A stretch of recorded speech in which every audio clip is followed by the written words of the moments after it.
मुझे अपनी टीम से सस्पेंड कर दिया तो मैं अपनी संस्था के अध्यक्ष से कैसे चुनी और टीम में कैसे अपनी जगह बचाई। मेरा नाम स्वीटी चौधरी है, मैं हरियाणा से हूँ, कबड्डी की नेशनल प्लेयर। ये बात उस टाइम की है जब आईपीएल की तरह हमारा लड़कियों का भारत कबड्डी लीग आयोजित हुआ था।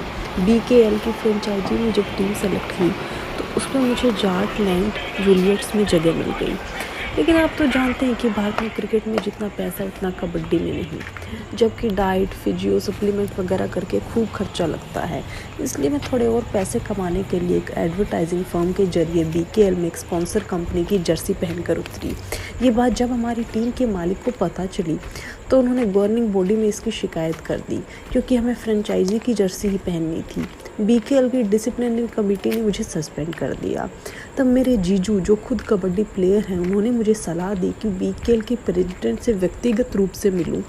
मैं उन्हें मिलने लखनऊ के एक 5 स्टार होटल में गई, जहां उनका रूम परमानेंट बुक रहता था।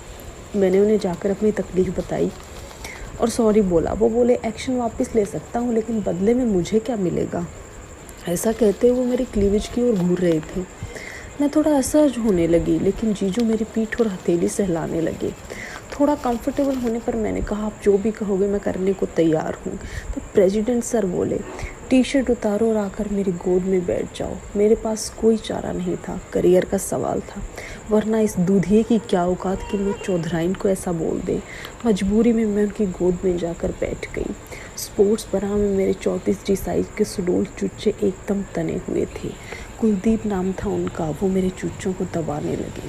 उनके मर्दाना कठोर हाथों से मैं गर्म होने लगी। मैं नेशनल लेवल पर पहुंचने के लिए बहुत से कोच से चुदवाया है, लेकिन किसी के हाथ इतने कठोर नहीं थे और किसी की ग्रिप इतनी मजबूत नहीं थी।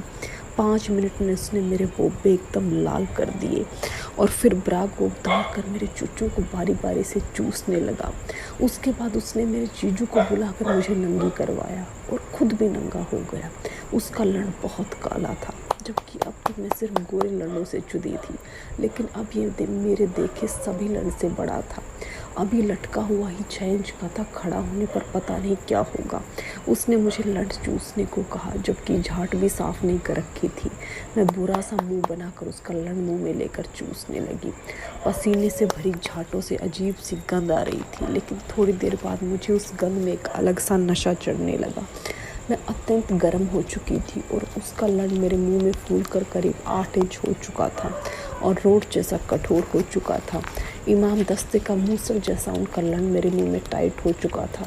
उसने फिर मुझे बेड के किनारे पर घोड़ी बनाकर खड़े खड़े मेरी चूत में अपना लड़ डालने के लिए धक्का मारा, लेकिन मेरे थूक के कारण गीला उसका लड़ फिसल कर मेरी गांड की तरफ चला आया और सुपारा मेरी गांड में घुस गया। तो मैं चिल्लाई। कुलदीप ने मेरे जीजू को बुलाकर कहा कि लड़ को पकड़कर चूत में डालने में हेल्प कर, जैसे हमारे हरियाणा में भैंसों को भैंसे के पास ले जाते तब करते, वैसे जीजू ने उनका लड़ पकड़कर मेरी चूत में डलवा दिया।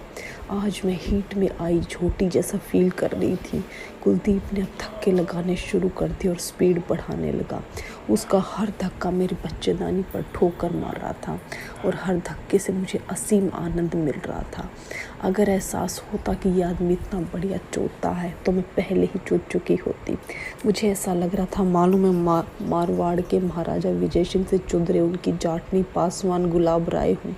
मुझे चोटते हुए दोनों हाथ आगे बढ़ाकर वो मेरे बोबे दबा रहा था। उसकी चुदाई का अंदाज, स्टेमिना, स्पीड देखकर लगता नहीं था कि वह 65 साल का है। बीच में चोटते हुए मेरे बाल पकड़कर खींचने लगा कि जैसे मेरी घुड़सवारी कर रहा हो। आधे घंटे तक उसने मुझे जमकर पेला और फिर छड़ने वाला था तो मुझे सीधा लिटाकर छोड़ने लगा। उसकी स्पीड अब बुलेट ट्रेन जैसी हो गई थी। सांड की तरह आवाज़ निकालने लगा और एक के बाद एक वीर्य की गाड़ी धार मेरे अंदर छोड़ने लगा। मुझे लगा मैं पिल्स ना ले रही होती तो आज तक प्रेग्नेंट ही हो जाती। उसने इतना वीर्य मेरे अंदर छोड़ा कि मेरी चूत लबालब भर गई। उसके बाद उसने मेरे जीजू से पूछा, प्रोटीन शेक पिएगा? तो जीजू ने सोचा कि क्यों, कबड्डी प्लेयर है इसलिए पूछा है, शायद होटल के जिम से मंगवाएंगे, इसलिए हाँ कर दी। लेकिन तब कुलदीप जीजू को मेरी चूत से निकल रहा उसका वीर्य पीने को कहने लगा। जीजू ने मना किया तो बहुत गुस्सा हो गया। मजबूरी में जीजू ने मेरी चूत से रिश्ते ब्रिये को पीना शुरू कर दिया। जब वो निकलना बंद हुआ तो कुलदीप ने जीजू को मेरी चूत के अंदर तक जीभ घुमा कर ब्रिये साफ करने को बोला। उसके बाद मैं और जीजू वापस आ गए। वापस आने के बाद मुझे जीजू ने बोला कि क्यों ना प्रेसिडेंट को XXX हरियाणा सेक्स केस में फंसा दे। हालांकि मुझे बहुत मज़ा आया था लेकिन मेरा मन नहीं था, लेकिन जीजू के बहकावे में मैंने शिकायत कर दी। पुलिस ने मेडिकल जांच कराई तो मेरी चूत में कुलदीप का वीर्य नहीं मिल पाया, क्योंकि वो तो मेरे चूतिए जीजू ने ही चाट लिया था। फालतू में बदनाम